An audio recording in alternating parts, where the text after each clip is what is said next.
No, so I didn't consider hitting the button. I mean, I would have probably pressed it if it got to the winning amount of money that the TV show was for.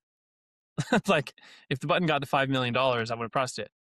But the $1 million, no. I told people right before that, as they were considering who they wanted to elect as their team leader, I said that I wouldn't take a bribe. And like, if you look at my life now, I have enough money to do the things that I want to do.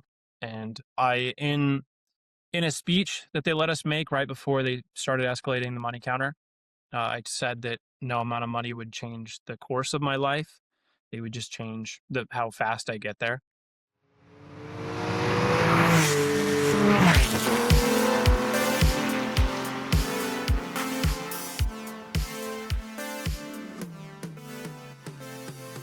Harrison Schoen, man, it is amazing to have you back on the podcast. It's been like 4 years. How are you? Yeah, it's great. I'm great. I hope you're great. Everything is great. The upload speed looks great. Everything appears to be working. Awesome. You are in the Unimog right now, yeah? Yeah, I'm in the Unimog somewhere on Earth. Uh, Somewhere on Earth. Could be anywhere. Could be it, anywhere. I'm in the middle of Johnson Valley right now. King of the Hammers just concluded, and so this is the last event that I'll be in the U.S. for, at least that I'm planning to. I'm headed after this toward Argentina over the next 2 years. 2 years? 2 years. Jeez, I planned a trip. So I just plan routes, dragging the little yellow man all over the world and seeing where I could drive and where I could go. I feel like from my house to Tierra del Fuego is about, I think did the math, it was like 45 days. What are you Yeah. doing for 2 years? I want to drive like 4 hours a day on the days I drive at most.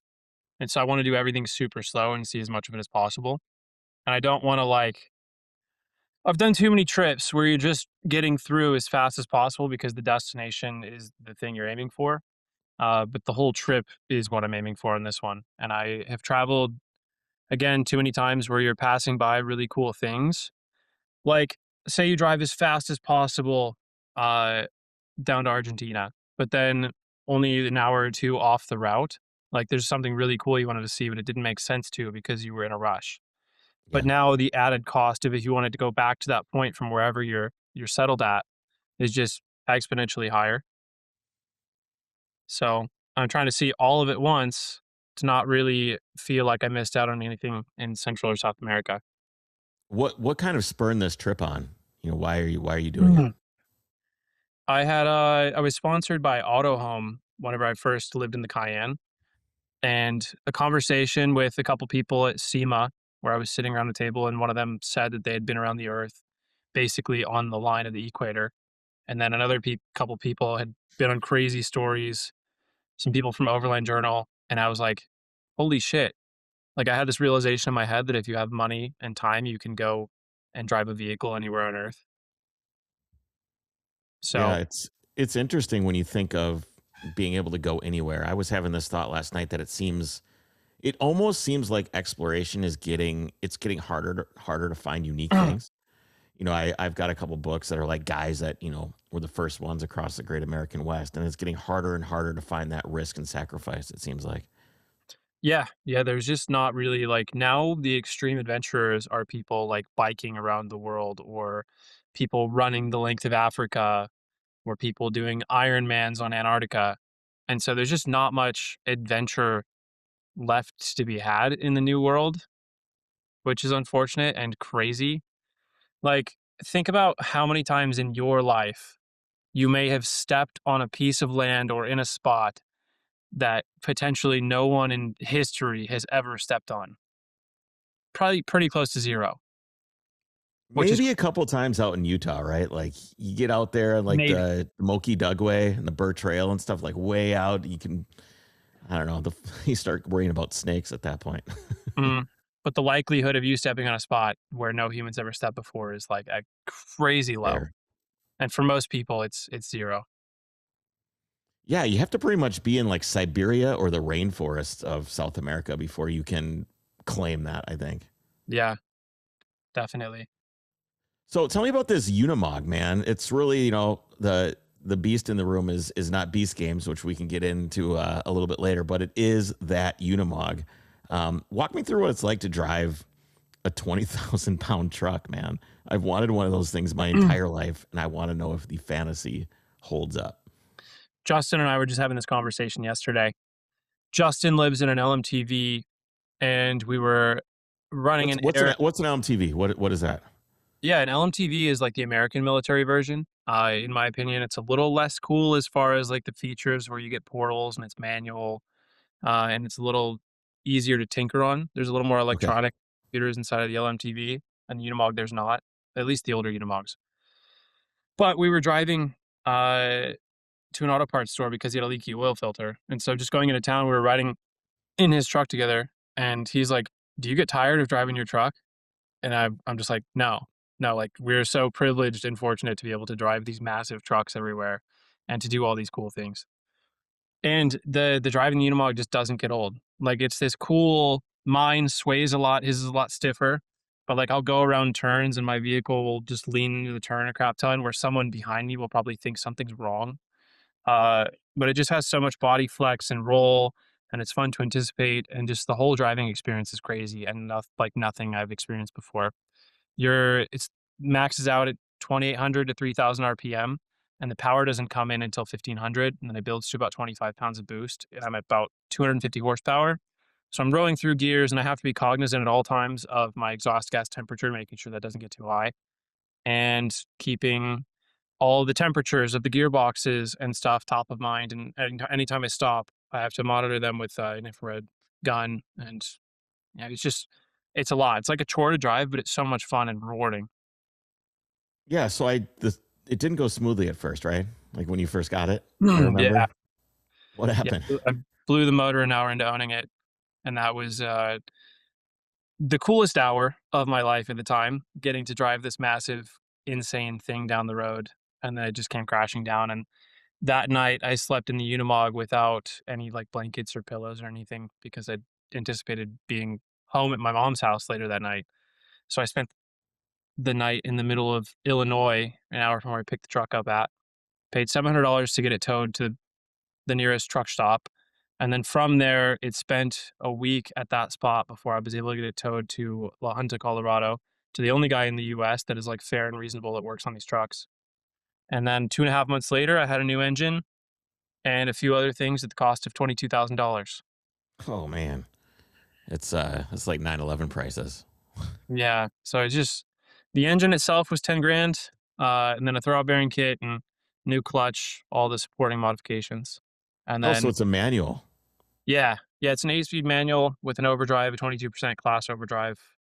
So, What engine is in those things? Because I kind of recall that some of the older ones have like diesel engines that I would be familiar with, but I'm guessing this one being a little bit newer, I'm not going to know what it is. What's in there?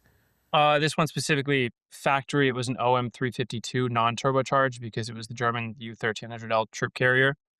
But some companies supposedly turbocharged it in Germany before it was sent to the US sometime before 2004. And then that engine, I assume, was pretty reliable, but I blew it up because the gas temperature got too high because I wasn't familiar with diesels and didn't know how hard I could or could not push it. And there was no gauge hooked up. So it just ended up locking on the side of the highway. Now I'm very familiar with it and I watch it like a hawk, but it's an OM352A now, which is turbocharged from the factory, non-intercooled. But now it's intercooled, bigger turbo, bigger injectors, bigger injection pump, all the go fast bits. What kind of spares do you have to bring with you when you consider going to somewhere like Argentina? Like, how do you prep the truck for a trip like that? Um, some spares are really expensive to keep, like the portal gear that I actually just changed. Yeah, the day before yesterday, I changed the portal gear and two bearings in the portal gearbox. The bearing was And the for port, what is the the portal? Is that like a differential of some sort? I don't know what a portal gear is. yeah. So a portal gearbox, imagine the tube of a straight axle. It drops the center point of the wheel from the center of the axle down Okay, lower, so it raises the differential higher. gotcha. But it does add some complexity and added maintenance cost, having to monitor and keep fresh oil in all the differentials. So there's 4 extra spots where you have to oil and watch for leaks, and so, but it's a cool factor, and it lets you get a little bit further off road. Yeah, yeah, for sure. So I want to kind of rewind back and give, and we talked about this a little bit on our other episode, but I want to get a refresher. You were in the Navy, and you said when we talked last time that that's what taught you to live small. You know, it lives small, right? And I'm just wondering what living small actually means. You know, when you say Hmm. that, what are you talking about? The I'd say it creeps in every few years. Actually, now I think it's in a pattern. Like every 3 years, I want to minimize everything I'm doing back to nothing. Uh, Living small is just the more things you own, the more money it takes to store those things, to keep those things, to have those things, paying taxes on those things. And so reducing your cost, reducing your impact, reducing basically everything so that you become like unfuckwithable, where nobody can try and take your shit because you have a lot of shit or anything You and don't you need can as travel much fuck all you over. money like the movie. You don't need as much fuck you money when you're living small. Yeah. Yeah. If you don't own anything and you can, like, you just have to buy food or clothing or like a roof over your head for the night, you can have fuck you money for very cheap. I think about, you know, I have this is my house, my garage, and I'm really proud to have a place that I call home like this. Do you feel like you miss that or need that? Are you looking forward to doing that someday? Or is just it's hard for me to wrap my mind around how long, you know, that you've been on the road. It's hard for me to reconcile. Yeah. Well, I've kind of not really been on the road the entire time, or I've not been without a home base because I went about t- I went about a year before I had a home base, and the home base while living in the Cayenne became my friend Jenny's shop. So I was storing my things in a shipping container behind her house, and I was basically living behind the shop behind her house for a while. And I was like still driving the car every day, going around doing the errands that I needed to do and whatever, or getting work done. And then it transitioned to I got a shop space in Orem, and I was still living, or like south of Salt Lake City, and I was still living in the Cayenne. Or sometimes I would pull the bed out of the Cayenne and put it on a futon inside of the shop office. So I still lived in the Cayenne in a shop. And then later on, when I bought the Unimog, the shop space didn't want to renew my lease after that year. So I found another guy who I'd met on the side of the highway. He rented me space inside of his massive, like 30,000 square foot warehouse. And I worked on and lived in the Unimog there or around there when I wasn't on trips for the last like 2 years. And then now I'm totally without a home base. Instead of a storage container or storage unit, I bought a shipping container and I'm keeping that behind a friend's house, and I pay that friend $50 a month. So that's my Yeah, it's only cheap home base. rent. Yeah. So very, very fortunate. But the shipping container was like $9,000 for a really nice one that I want to build into something someday. Yeah, you got to have one that's watertight. I had a shipping container to store stuff in, and it got really hot in there, and it leaked. So that was it was Yeah. not a really nice one. So are you thinking that you do at some point want like a permanent home base? Is that in the future for you, or do you not see that yet? All right, let's take a quick break to talk about our latest sponsor, The Common Gear. Now, the story of your car matters just as much as the machine itself. Every receipt, every late night fix, rally mile, that's your car's identity. But most of us have that history scattered everywhere. You know, it's in your glove box, it's on social media, it's in a repair bill that who knows where it went. The Common Gear fixes that. It's a platform built by real car people for car people. It allows you to digitize everything: maintenance receipts, build photos, records, provenance, where it's coming from, where it came from, every mile that you log, every oil change. And it's all organized, all searchable, all in one single place. And if you've got decades of paperwork, perhaps, that you bought with a vehicle, guess what? They have a white glove service. They'll digitize everything for you remotely or on site. You'll hand them chaos, and they hand you back a complete car history. It adds credibility. It adds value. Think about if you're going to sell your car, everything now you can show is in one place, has records, is ready to go. Go to thecommongear.com, make your free account, and start building your car's digital legacy today. Nokian Tires has officially launched their newest tire, and it's one we're especially excited about, as it's tailor-made for the type of driving we like to do here at Overcrest. It's called the Surpass ASO1, and what sets it apart is it's a high-performance, all-season tire.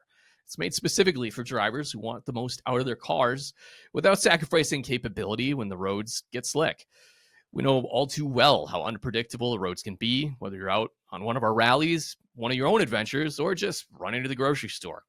And let's face it, a car can only perform as well as the tires it's on.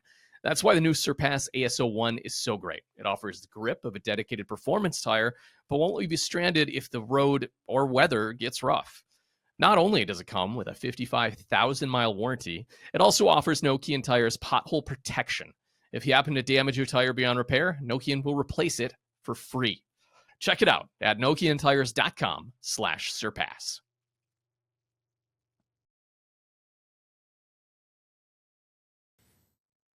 I need some motivation, like a family, probably, or otherwise enough money to leave a place vacant and not care. And I don't see that happening for myself for a while because all of my money is currently rolled up in the Unimog, and I don't have much spare because I've been building this for the last 2.5 years, and it's taken all my money, time, resources through that time. So after the drive to South America, depending what my finances look like, either I continue traveling around the world, maybe I've met a woman at that time, or I settle in Montana or something and sell the Unimog and roll that into real estate and build a business from there.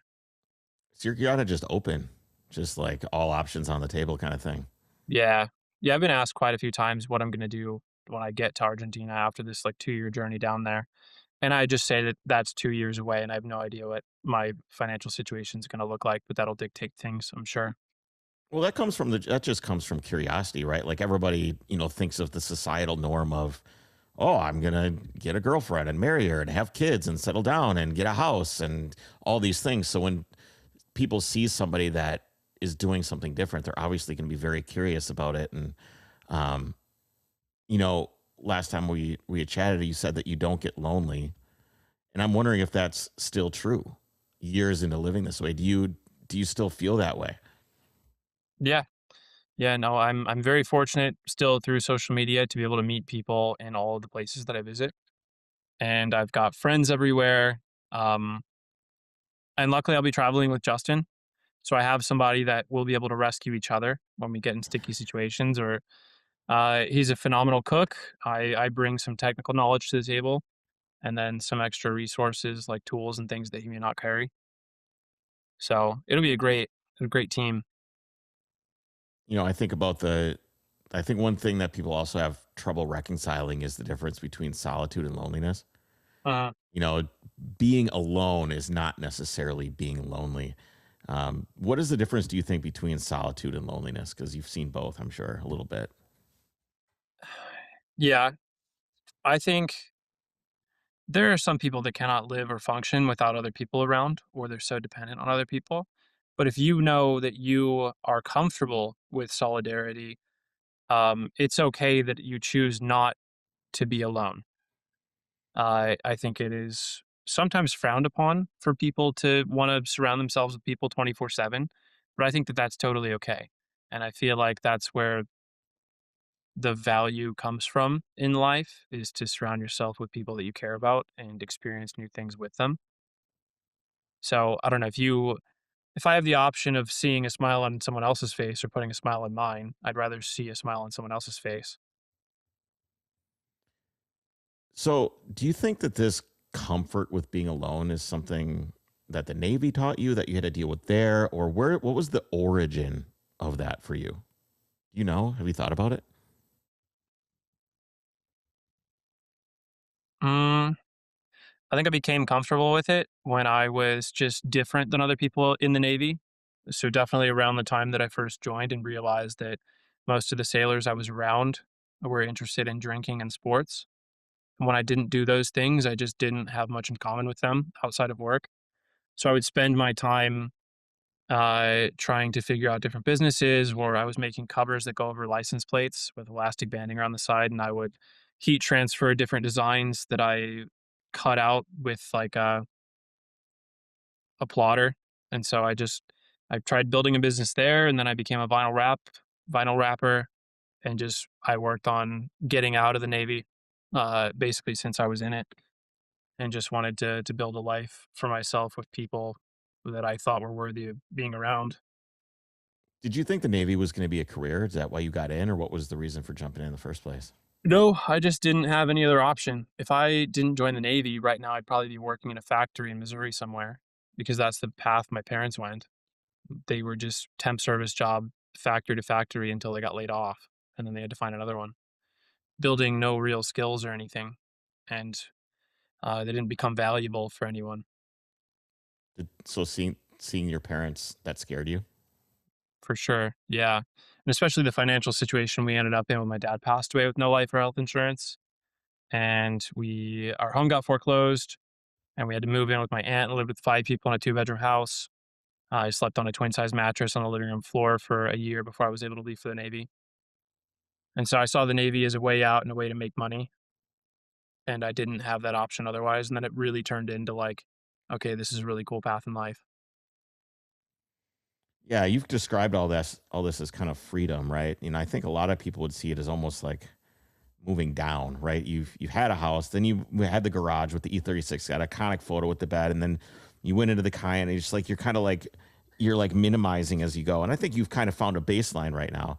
Um, when did you first realize that this was freedom? Was it something that you knew was coming, or was there like somewhere you were that you were like, gosh, this is it? Uh, I don't really think of this as freedom. Uh, freedom is like Reacher, maybe, if you watch that TV show, where Yeah. the guy got out of the army and just travels around with nothing but a toothbrush. If he needs new clothing, he goes into a thrift shop, buys new Yep. clothes, leaves his old ones there. Like that's ultimate freedom, but that's not realistic for most cases. This is the most, in some ways, not the way that I'm doing it, but living in a vehicle in most cases is the most financially effective way to build wealth by saving money and not paying money toward rent.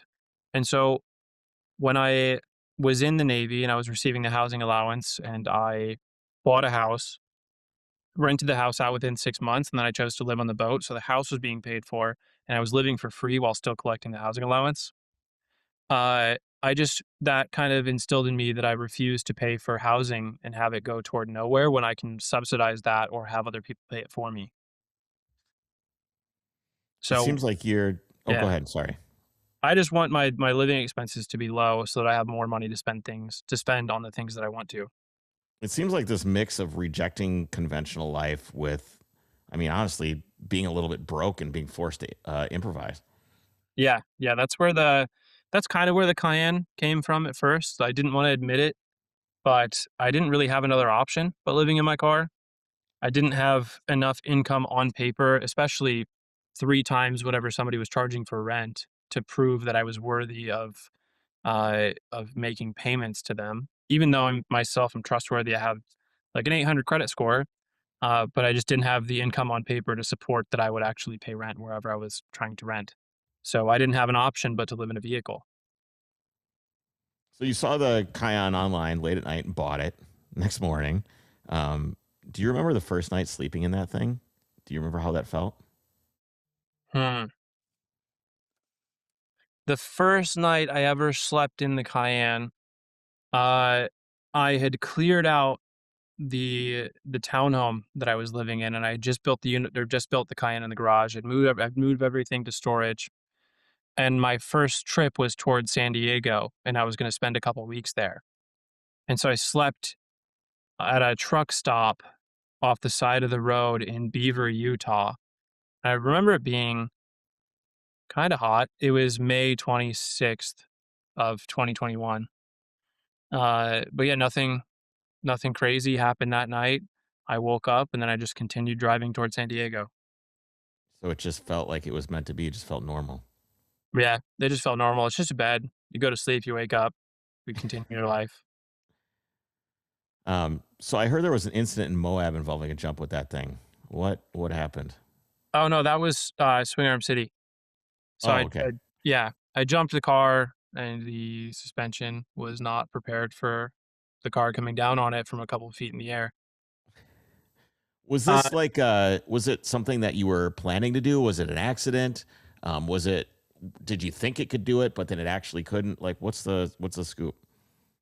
I just I thought the car was capable of jumping, and I found the limit, and that's about it. Uh, I the axles popped out because the suspension or the forks that come over the axle had buckled, and then the whole weight of the vehicle was sitting on the axles, so it just popped out the CVs and my coolant reservoir or something. Or no, the coolant lines in the wheel well popped.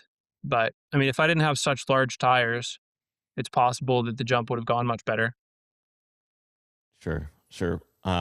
So you said a few times that this actually is not your first rodeo. I was looking through your TikTok today, and you're like, "This is not my first rodeo." Um, for a lot of people, it is. And you rode a motorcycle about 7,000 miles solo. No, no. And The hat says this actually is my first rodeo. yes, it is. It is your first rodeo. That's right. That's the say is it is your first rodeo. I think that is something that scares people a lot is they don't have any experience going into something. It's funny. I asked we were watching the Olympics last night and the ski jumping was on. And I asked my daughter, I said, would you do that? She goes, yeah, well, yeah, if I had some experience. And it made me think of your reel, like this is my first rodeo, right? So, how do you get over the I've never done this before, I'm going to do it sentiment, like for something like hopping on a motorcycle and riding it all the way to the Arctic Ocean, basically? The Riding the motorcycle to the Arctic Ocean was the most cost-effective way to get up there, or so I thought. And I had only camped off of a motorcycle, like packing gear on it, camping on a tent, like on the side of the motorcycle one night before that happened. And I prepared all the gear that I knew that I needed. I even overpacked a little bit, threw everything on the motorcycle after getting the motorcycle like a week late or a week earlier. I traded another bike for it. And I knew that I was missing the weather window to be able to go to the Arctic Ocean. And with the plans to drive to Argentina over the next 2 years, I just had to make it happen. And I had to convince friends to join me. I mean, I would have done it solo if I really had to, but it would have stunk. And then I just, it's just camping. It's just camping, but also I've had enough people on the podcast to know that a lot of that landscape and the bugs and everything else can be pretty nasty, man. It can be pretty nasty up there. When I drove to the Arctic Ocean in 2022, the bugs were pretty horrendous, but we came later in the season when it started to get cold. And so all the mosquitoes that are usually around there had mostly died out. Did you go up to Tuck or where did you end up going? What was the plan? I went up to Tuktoyaktuk the first time, and then this time we went up to Prudhoe Bay. Okay. Tell me about, everybody has this sentiment that you shouldn't drive up there. It's going to ruin your car. It's going to destroy your car. The rocks are big in the road. You're going to lose your tires, all this stuff. What is it actually like to drive up there? You can drive pretty much anything up there. I think that as we pulled up to the Arctic Ocean at Prudhoe Bay, or like the general store where everyone goes to buy things, there was a C5 Corvette right out front that somebody had driven up to the Arctic Ocean. And so it's possible in any car, and everything is just nuts and bolts. So just tighten everything back down if something comes loose on the way. The motorcycles, though, we dealt with a lot of rain on the trip. It rained for like 14 days straight at one time, and then the last of the rain was when we finally got back down to Fairbanks. But the motorcycle, my KTM 1290, on the muddy road for the entire 1,000 miles round trip of the Dalton Highway, the radiator was getting clogged several times, and I'd have to stop every like 200 miles and clean out the radiator. And I wouldn't catch it in time, and the oil temp would get up to 250, 260 because there's not just like water hoses to clean off your radiator every once in a while. And I got down to Anchorage after the trip, got an oil change at a motorcycle shop, continued on, and then the motorcycle blew up 3 hours north of Whitehorse and left me stranded. So that is the so I thought part of it being the most economical way to Yeah. get up to the. So I bought this motorcycle previously for $10,000, owned it for a year, traded it for the 1290 straight across. The 1290 was worth like 8,000 or so. Put $2,600 in maintenance on top of the new tires and stuff that I bought for it for this trip. So I'm roughly $12,600 into this motorcycle that is now a paperweight in my ship container behind my friend's house. Still And so there? the trip should have cost $2,000 or $3,000 at most. Now it's a $15,000 trip. These are expensive mistakes, man. Yeah. Yeah, I could have chosen a much cheaper bike probably and just instead of that maintenance, I could have just let it ride. Why did you choose the bike that you did? Was it just like, oh, that's kind of like the ideal bike to do this in? Was it some like, were you glamorizing things a little bit, do you think? Yeah, yeah, ideal bike to do it on for sure. Just big, comfortable highway cruiser, somewhat off-road capable. Like it was still fun on the trails that we took. But yeah, no, it ended up being the downfall. Looking for the best app for navigating your next adventure? Look no further than Onyx Off Road. With over 750,000 miles of trails and comprehensive offline maps, you can explore without worrying about cell service. The app features trail ratings, detailed information, and a discover tool to help you find trails near you. Onyx Off Road also includes public and private land boundaries, so you'll always know where you can legally off road, camp, and explore. Want to stay connected? The app features a cell service layer, so you can plan your route with service in mind, which is great for emergencies or just staying in touch. And for added peace of mind, there's a wildfire layer that helps you avoid active fires and smoky areas, keeping you safe and aware of current conditions. With tools like Route Builder, waypoint marking, real time updates, and route sharing, you're fully equipped for any adventure. Try it for free for 7 days and hit the trails with confidence. Download Onyx Off Road today. I want to take a quick moment to shout out the Overcrest Drivers Club, which honestly is less of a club and more of a community of like minded folks. Dare I say, automotive degenerates. The Drivers Club is where the community lives between our events. We have a private Discord channel. You get early access to news, announcements, and experiences, and a direct line to the people building all this chaos in the first place. For as little as $5 a month, you'll get an entire back catalog of exclusive episodes. And as some of our longtime members can attest, we've been known to send out some really cool surprises on occasion. We also may be cooking up something on our rallies just for Drivers Club members. So check it out. Now is the time to join at overcrestproductions.com/Drivers Club. So was there any part of this that has to do with discomfort for you? A lot of people clearly get joy from doing things the hard way.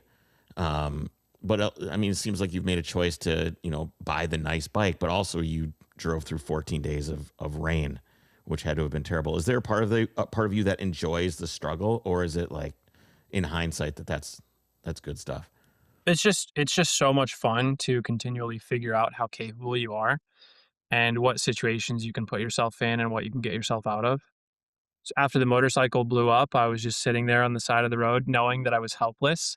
And within three vehicles, this older couple in their RV who had flown in from New York City to Whitehorse to rent an RV and go to the Arctic Ocean and come back, they stopped. They took me to the next town because I thought potentially the motorcycle was just low on oil or something. Maybe it ate oil or they didn't put the correct amount in at the motorcycle shop. We went and got oil, came back to the bike, and then I saw that the oil sight glass was now full because the oil had redistributed itself. And I was like, well, that stinks. So I just grabbed all my stuff, and that couple was willing to take me to the campground they were staying at that night, which was an hour and a half south and still an hour and a half from Whitehorse. So I stayed at the campground for 2 nights until my friend Bryce was coming north. He was headed to the Arctic Ocean. He grabbed a U-Haul trailer in Whitehorse, came an hour and a half north, got me another hour and a half, got the motorcycle, took it back to Whitehorse, and then he continued on his way for the next week. So he went up to the Arctic Ocean, came back down. The morning he picked up the U-Haul trailer, he met a woman in a coffee shop who extended an invite for him to sleep on her couch or something. And through him, I found the woman and I slept behind her house on her porch in my tent for a week before Bryce came back down and picked me up. And I could have flown out of Whitehorse, but it was more expensive, more money than I wanted to spend, already knowing how expensive the trip was. So I What are you rode up, occupying your time with? You're on this lady's porch for a week in the middle of nowhere, really. walking What do around town, going to like a restaurant. I'd go to like the KFC, like the single KFC in Whitehorse and sit there for a couple hours and like plan stuff or try and create content on the way or really anything, but like just exploring, getting some exercise in while I literally can't do anything else with my life.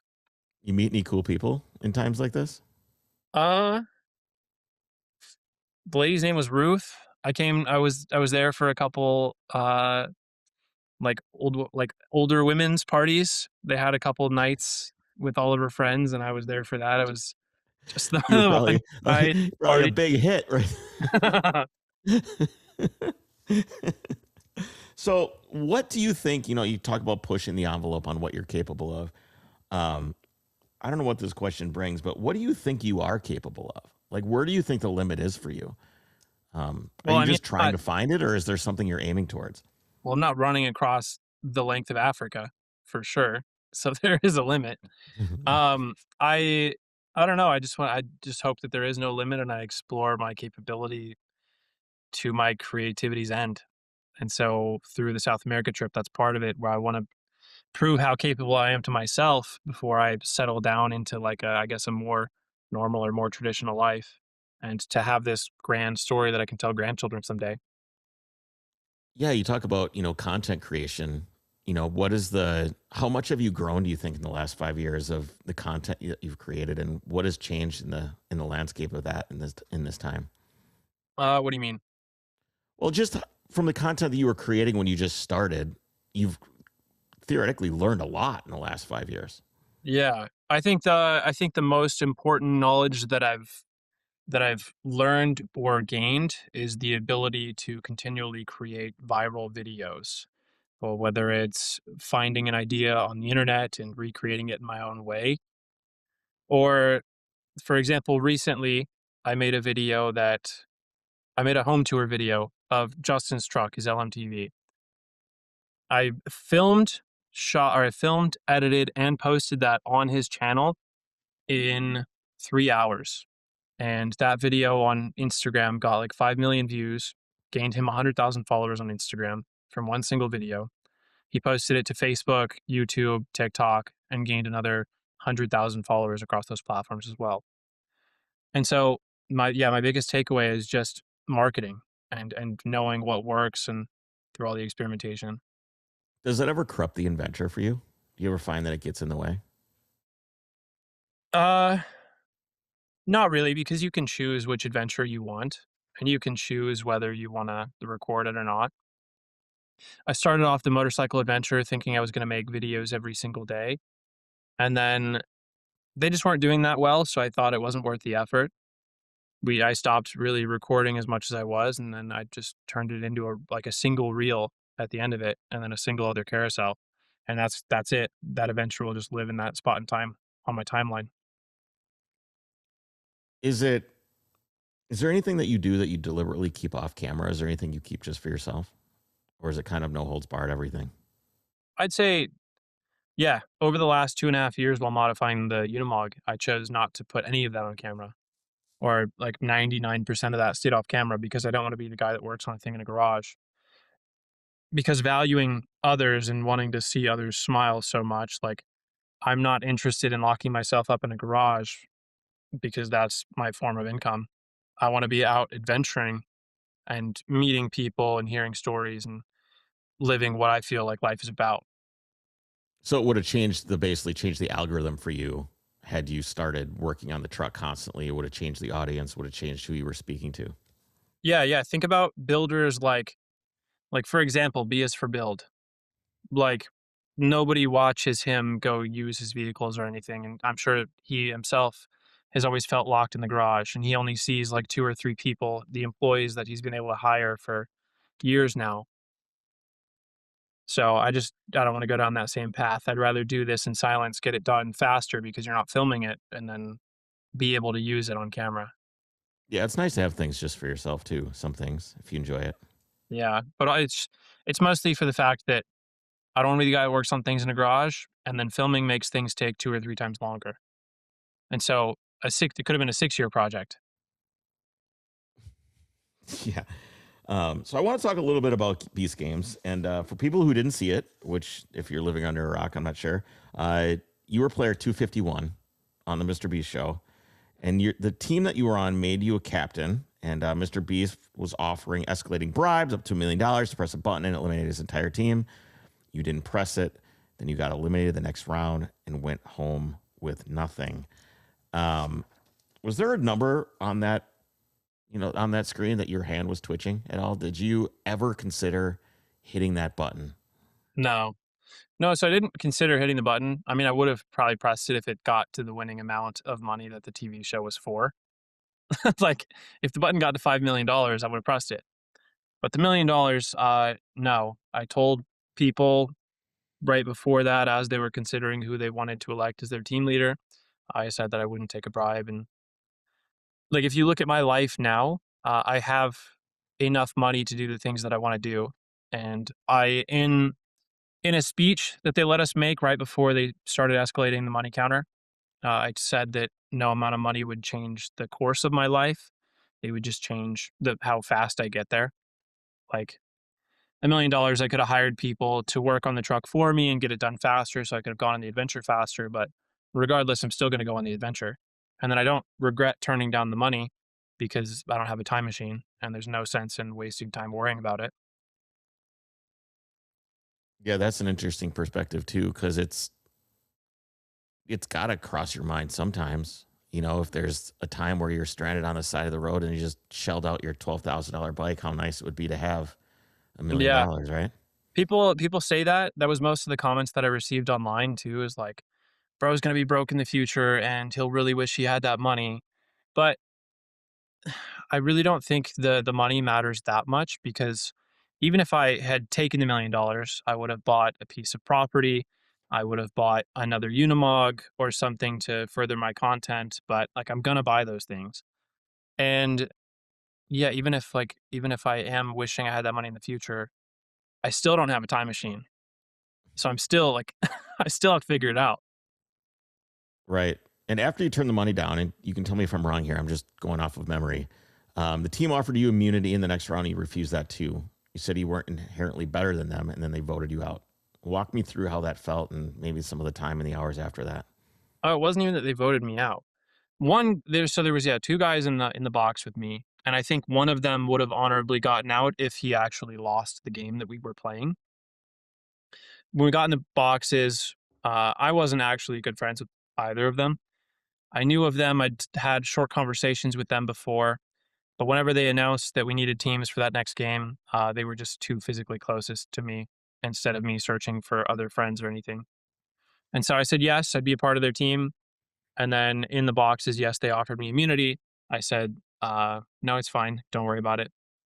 And then I wanted to draw straws basically, because I felt that that was the most luck, uh, luck intensive game instead of playing something of skill, because I myself didn't want to get out. And so I didn't want to pick a game that I was bad at, but I really didn't want to pick a game that anyone else was good at.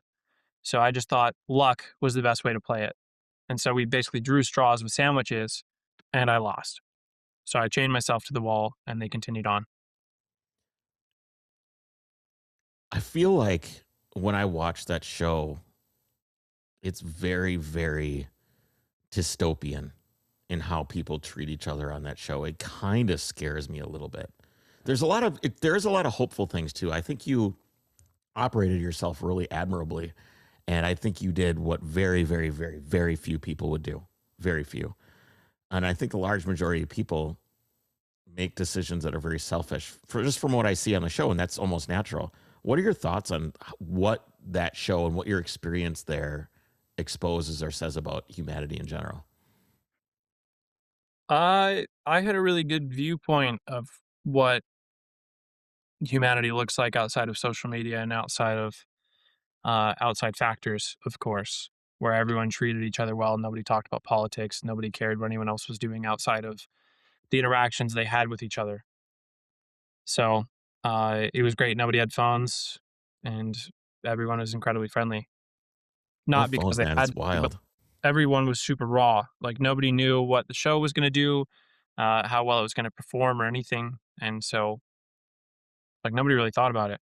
But it just, yeah, until later in the TV show, people started to be pretty ugly toward each other. Mhm. But before that, Was it was great. was there real friendships that were made? Yeah, we spent about 3 weeks together total before I got out. And that's 3 weeks of no phone, playing through challenges, and you're like trauma bonding with your friends, basically. And that first episode that we filmed where we were standing on platforms was over the course of 4 days, standing on those platforms for 12 hours a day, even though it looks like it was maybe an hour.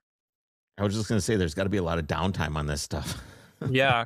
And then before the 12 hours of standing on platforms, we were on buses. They flew us into New York originally and then bused us to Toronto.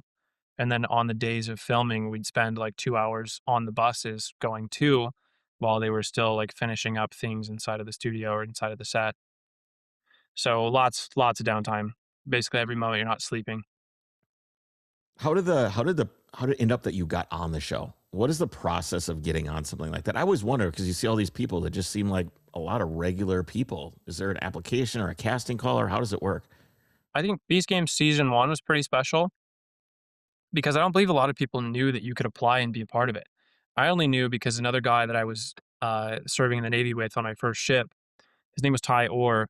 He he flew out to well after he got out of the Navy, he became a video editor for like sports channels, like sports gaming channels and stuff. And then he had a tryout with MrBeast's team where he was gonna possibly become like an idea guy for videos. And he kind of had an in where he posted on Facebook, "Hey guys, if you're interested in Beast being on Beast Games, like maybe I might have an in, or just put this guy's name in the application." And so I did, and I'm not sure if that really helped me out that much because it was a very small part of the application. But I have an interesting story where ex-military, live in a vehicle, like that's something people that are on the TV show. Plus, I'm fairly well spoken, I think, and it's just like you can't have a winner of the TV show and them not want to talk on camera. Yeah, it's So almost like when you're on watching Antiques Roadshow, and someone says their painting is worth like $100,000, and they just go, "Wow," and that's it. And you're like, "What do you mean, wow? Give me yeah, more." yeah. So they look for people that are very outspoken and can talk for long periods of time about nothing, basically. Do And you think that I'm not really that way, but I crossed into it. did it change your life? Did it change the trajectory, the direction of things for you? Did it affect you at all, or is it just uh, just another chapter? Just another chapter. Yeah, I don't think it really affected my life at all. And it also feels like such a small part of that TV show too. Like it was a big deal for me, but all of the other contestants that were the team leaders or they made it further on, like the top 50 got flown out for other things. Like I feel like I had a large role in that moment or episode 2 or 3, but then I was so insignificant compared to everyone else later on that I backed away and I just don't really watch or associate myself with it very much anymore because it just feels like just feels weird. Would you go back? Would you ever try to do anything like that again? I would go back. Yeah. I wouldn't go on any other reality TV shows because I think it's cringe that some other people literally just chase that. Like they have nothing else going on throughout their life and they seek purpose or seek popularity through going on TV shows. But I don't have any interest in that. I would just go back for the next season if they invited me just to see it through further. Yeah, I think personally think it'd be really cool to see you go back because I just think that your moment in time there was very noble. And I remember just like I feel like I knew that you were going to be on the show. I don't remember, but then I was like, "Oh my god." And then, I didn't know anything and it was so cool to see you up there and do that. Um so I want to talk about Argentina a little more just because I want to plan my trip to Argentina too. Um is there something that you're looking forward to seeing? Is it like a cultural exploration there, or are you winging it? Are you saying I'm just gonna go do this for 2 years? What's the planning process here? I'd say most of it is winging it. I have not practiced learning Spanish in order to prepare for this trip. I know I could have, but I've put most of my preparations into the truck and making sure it's capable and comfortable along the way. The trip is mostly about seeing like cool places and testing the capability of myself because I know the truck's going to break down in crazy places and the crazy experiences and stories that I'm going to come away from this with just wild interactions with strangers and stuff. Like that part's going to be really cool. And I want to What's do the Oh, go ahead, sorry. Justin and I are going to try and do as much of it off like internet maps as possible. So plotting coordinates and making it to these spots Like we have a bunch of saved places in South America and Central America that we're gonna just plot on paper maps and try and make it to ourselves. And then asking locals for directions to those places when we're in the area and we can't find it or something. Like I feel like the true sense of adventure now in this day and age comes from distancing yourself from the internet Yeah, I instead of feel like like we're kind of at the last point for that, man. This is it. I've got the little thing on my phone that in an emergency I can satellite text, right? yeah, But in a few years, why isn't my phone just going to talk to Starlink anytime and just yep, give me data? And I feel like we're right there. We are the last. Well, I'm a little bit older than you, but we're the last generation to really have places where you can go where the internet isn't. And I feel like yeah, that's coming to a close very, very soon. Obviously, you've got Starlink, but um, yeah, we're at the last fledgling edges of that. That's kind of yeah, sad. very much. Yeah, we are. What's your content plan? Like, what are you going to try and film? Can you tell us? Is there a plan of what you want to do? Are you like documenting people, or are you just taking it as it comes? Uh, I mean, what we actually do and what our plan is may differ in reality, but we want to do at least through Baja. We want to follow the Baja 1000 race route from La Paz or from Ensenada all the way to La Paz. Spend a little time in Cabo, and then cross over to Mexico. Go down to Nayarit, and then over to Mexico City, and then south into Belize, Guatemala, and continuing. But we want to do maybe 4 or 5 episodes, depending on how large the country is, per country. Um, Maybe posting once a week. And then we want to do challenges in each video too, like cook dinner for a family or find a family that will cook dinner for you, or donating stuff, or I don't know, some sort of like humanitarian efforts.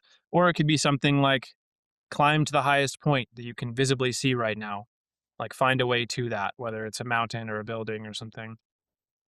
So, but Are the you going to challenge, let viewers pick yeah, when these things happen? yeah. So we want to run polls on YouTube and see what people could pick as challenges or potential challenges. And part of all of this stems from there's a video game called RuneScape that is very challenging, very complex. Started in the early 2000s. Nobody can beat the game. Like it's just not beatable because they're constantly coming out with new content. And it has so many puzzles and so many like deep thinking things through it. Somebody is doing it on YouTube where they're playing through it blind with no guides or anything, which is near impossible. And so there's so many routes that they're taking through the game where people are like, oh, he doesn't know this exists. He could have done that so much better or faster. That would save so many hours of his time or life. And if we can kind of have that same thing with the South America trip where we're doing it blind.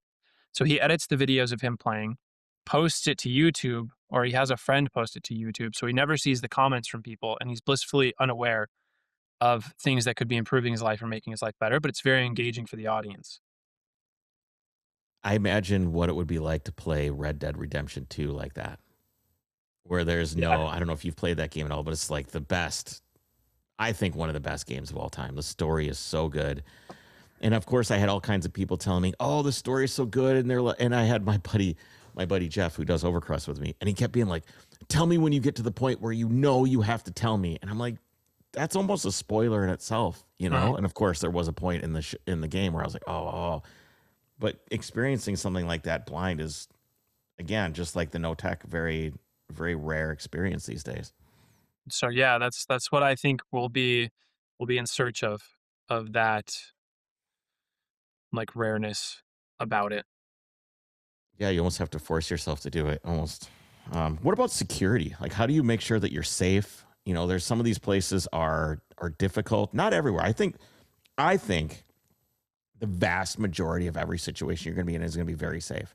But there Yeah. is, of course, a modicum of things that could go wrong. Like, how do you make sure that you guys stay safe? Or are you just relying on, what I believe to be the general goodness of humanity? Relying on the general goodness of humanity. I mean, we can't take guns or anything south of the Mexican border. So I left my Glock in Utah and a friend sold it for me. So we've got, kitchen knives and you're going to have to trust your instincts on not parking somewhere because it feels off or, not putting yourself in a situation where you could be fighting somebody and they have a weapon you don't know about, or they have friends in the area that you don't know about, or they come back and find you because you had a disagreement with them earlier in the day, but they know where you're gonna park that night. So being mindful of that stuff. And I love escalating things, which will not work for me south of the border. Like if I know I'm in the right and someone is having a disagreement or something with me or somebody's yelling at me for something, but I know I'm completely in the right, I'm going to escalate it. I'm going to have fun with the situation and I'm going to publicly yell at them. I'm going to do whatever I want because I'm large and they're not going to do anything to me. But I know that that does not work south of the border. I'm going to have to Oh yeah. de-escalate as much as possible and distance myself from the situation. So I'll have to put ego aside. Well, dude, I'm really jealous of your trip. I've always wanted to do it. I've always thought it would be great to hop in my 911 and just drive all the way to Tierra del Fuego with Much harder when you have a wife almost. and kids, but you really can do that if you wanted to. Yeah, there's stuff I want to do when they're 10 and 12, so in 10 years I kind of get to do whatever I want again. Yeah. There was a period of time where the kids were really young or that they didn't exist yet. When I was able to, do road trips and go wherever I want. And now I'm like, oh, I have to ship my car home because I have to be home for this, that, or the other thing. And there was kind of this, I think, this naive part of me when I was younger. I said, well, why isn't everybody doing this? This is just the best thing ever. I can just take my time. I can go wherever I want. I can stop. I can meet people and do things. And gosh, do I miss it, man. But Mm. that's life. That's life. At Yeah, some since I'm point I wanted, I oh, want to sorry. do it. Since I'm nearing 30, if I had children now, I'd have to wait until I were 50 to do these things again. Yeah, And I would that's me, be man. too old, my knees would be in much worse Hey condition. now, hey now, come on. I don't know. I've got some pains, but although I did start to feel like my knee with the clutch in the 911 when I was driving it in North Carolina on the Overcrest Rally, I was like, gosh, after like a full day with my knee on that clutch, yeah, that was rough. But it's one of those things that you can kind of just fight through. Yeah. I'd love to do Peking to Paris still. If I ever can somehow scrounge enough money together. Although I feel like it would probably be a lot cheaper to just do it by yourself Uh, than try to like do it with some like organization or whatever. yeah. If you could find a way to get over there and China would let you in and you could just go, I feel like you could do that. I follow a lot of guys that wander around Russia. They just wander around and look at stuff and hop on trains and all that thing. It's all very romantic. It's Uh, just not in the cards for me right now. there's the guy that's driving the Dodge Challenger around the world at the moment too.